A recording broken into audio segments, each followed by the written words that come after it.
मेरे प्यारे दोस्तों, कहानी को समझने के लिए पहले दो भाग जरूर देखें। अब आगे की कहानी शुरू करता हूँ। मेरे बाप का एक प्राइवेट मेडिकल हॉस्टल था जिसे कोई और संभालता था। मैं नौकरी के बहाने उस हॉस्टल में रहने लगी और घर से दूरियां बढ़ा ली। उस मेडिकल हॉस्टल में रहते हुए मैंने वहां पर बहुत सी कमियां देखी और देखा कि हॉस्टल का उस एरिया में नाम बहुत ज्यादा नहीं था, जिसकी वजह से बहुत कम लड़कियां वहां पर रह रही थी। मैंने जब यह बात अपने पिताजी को बताई तो उन्होंने हॉस्टल का जिम्मा मुझे सौंप दिया। मैंने वह हॉस्टल अपने नाम होते ही उसको संभाला और दिन रात खूब मेहनत की। उस हॉस्टल का नाम अच्छा किया और मैंने हॉस्टल में कुछ नियम कायदे बनाए जिस पर मैं स्ट्रिक्ट रहती थी। मेरे उसूलों की वजह से ही मेरे मेडिकल हॉस्टल की चारों तरफ चर्चा होने लगी। वह लोग जो अपनी बेटियों को पढ़ाई के लिए शहर भेजने से कतराते थे, अब वही लोग अपनी बेटियों को मेरे हॉस्टल में भेजने लगे, क्योंकि मैं हॉस्टल के सामने खड़ा हुआ कोई भी लड़का बर्दाश्त नहीं करती थी। मेरी मेहनत से अब मेरा हॉस्टल पूरी तरह से भर चुका था। मेरे परिवार में अब मेरी इज्जत होने लगी थी। वह मेरी तारीफ करने लगे थे। मेरे माँ बाप को अब मैं किसी काबिल लगने लगी थी। मैं शुरू शुरू में हर महीने घर जाती थी, मगर धीरे धीरे काम ज्यादा होने से फासला बढ़ता गया और अब तो मैंने घर जाना ही छोड़ दिया था। कभी कभार त्योहार में घर जाती थी और मुश्किल से एक दो दिन रहकर वापस आ जाती थी। अभी ये मेडिकल हॉस्टल ही मेरा घर था।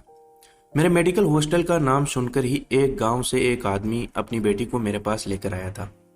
उसने बताया कि वह अपनी बेटी को पढ़ाना चाहता है, मगर उनके गांव में कोई कॉलेज या यूनिवर्सिटी नहीं थी। और मेरे हॉस्टल के बारे में सुना तो वह अपनी बेटी दिव्या को यहीं ले आया था।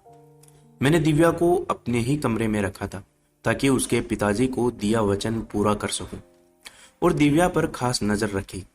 मगर दिव्या के साथ आने वाली उसकी रिश्तेदार मुझे कुछ गलत लग रही थी। एक बात तो तय, दिव्या के लिए उसका बाप मुझसे खास मिलने आया था, मगर दिव्या की फ्रेंड के लिए कोई भी नहीं आया था। दिव्या ने कभी भी मेरे साथ रहने से कोई एतराज नहीं किया था, मगर जब से उसकी वह दोस्त आई थी मुझसे कमरा अलग करने की कोशिश में लगी रहती थी। मैं अभी इस बात में उलझी हुई थी कि तभी उस रात किसी आदमी की मौजूदगी महसूस करके मेरा दिल दहल गया। जब मैंने लाइट ऑन की तो मेरे पैरों तले जमीन खिसक गई। दिव्या के साथ उसकी दोस्त की जगह कोई जवान लड़का मौजूद था। वह दोनों भी मुझे देखकर घबरा गए। उस वक्त मैं अपना आपा खो बैठी थी। मैंने आगे बढ़कर दिव्या और उस लड़के को चार पांच लगा दिए। इस धोखे पर मैं गुस्से से लाल हो गई थी। मैंने गुस्से से दिव्या को कहा कि उसे शर्म नहीं आती, अपने माँ बाप का नाम इस तरह से डुबो रही है।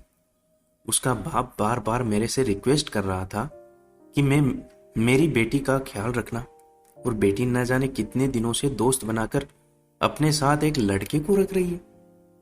मेरे मारने और डांटने पर वह लड़का तो सर झुकाए चुपचाप खड़ा रहा, जबकि दिव्या बुरी तरह रो रही थी।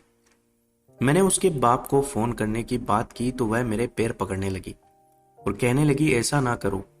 उसने मुझे बताया कि वह लड़का उसी के गांव में रहता है और वह दोनों एक दूसरे को पसंद करते हैं। उस लड़के ने दिव्या के लिए उसके घर अपना रिश्ता भी भेजा, मगर दिव्या के माता पिता ने उसे मना कर दिया क्योंकि उसकी बेटी पढ़ लिख रही थी और वह लड़का अनपढ़ था। दिव्या ने बताया कि वह लड़का अमीर घराने का था, मगर उसने पढ़ाई नहीं की, इसलिए उन दोनों का रिश्ता नहीं हो सकता था। जब उन दोनों के घर वालों की तरफ से उम्मीद खत्म हुई तो वह लड़का दिव्या की रिश्तेदार बनकर हॉस्टल में उसके साथ ही रहने लगा। मैं यह सुनकर दंग रह गई कि उन दोनों ने शादी भी कर रखी है। मुझे हैरानी थी कि आखिर उनकी शादी किसने करवा दी। उन्होंने बताया कि उन दोनों ने गांव में ही शादी कर ली थी क्योंकि वह दोनों बालिग और समझदार हैं। मैंने दिव्या के रोने धोने की परवाह किए बगैर ही उसी वक्त उसके बाप को फोन करके अपने मेडिकल हॉस्टल में बुलाया और साथ में उस लड़के के बाप को भी लाने का कहा। उसका बाप सारी बातें सुनकर मायूस हो गया था। जैसे तैसे कुछ ही समय के बाद दिव्या और उस लड़के का बाप दोनों मेरे हॉस्टल में पहुंच गए। वह दोनों ही काफी गुस्से में थे और अपने औलाद को घूर रहे थे। मैंने उन दोनों को बैठाकर समझाया कि उन दोनों की शादी हो चुकी है, तो गुस्सा करने की बजाय वह लोग ठंडे दिमाग से फैसला करें। वह खुशकिस्मत थे कि उनके बच्चे घर से भागकर किसी और जगह नहीं पहुंचे और ना ही घर वालों से रिश्ता खत्म किया। मेरी बात सुनकर लड़के का बाप मुझे बताया कि मैंने बहुत बार अपने बेटे का रिश्ता दिव्या के लिए उसके घर भेजा था, मगर उसका बाप नहीं माना। दिव्या का बाप भी अब बेटी की हरकत से मायूस पड़ चुका था। उसने धीमी आवाज में कहा कि मुझे उस लड़के का अनपढ़ होना पसंद नहीं था। इसलिए दिव्या के बाप ने लड़के के बाप के सामने एक शर्त रखी कि वह लड़के का एडमिशन किसी अच्छी स्कूल में करवाए और पढ़ाए। जब वह दोनों पढ़ लिख जाएं तो मुझे शादी से कोई एतराज नहीं है। यह बात सुनकर लड़के का बाप भी राजी हो गया और वह लड़का भी दिव्या के खातिर पढ़ने के लिए तैयार हो गया और इस तरह वह मामला ठंडा पड़ गया। मगर मैं आज तक सतर्क रहती हूँ और अब नई आने वाली लड़कियों की भी अच्छी तरह तलाशी लेती हूँ। दोस्तों, आपको ये कहानी का अंतिम भाग कैसा लगा कमेंट करके जरूर बताइएगा। चैनल पर नए हैं तो चैनल को सब्सक्राइब जरूर कीजिएगा। धन्यवाद।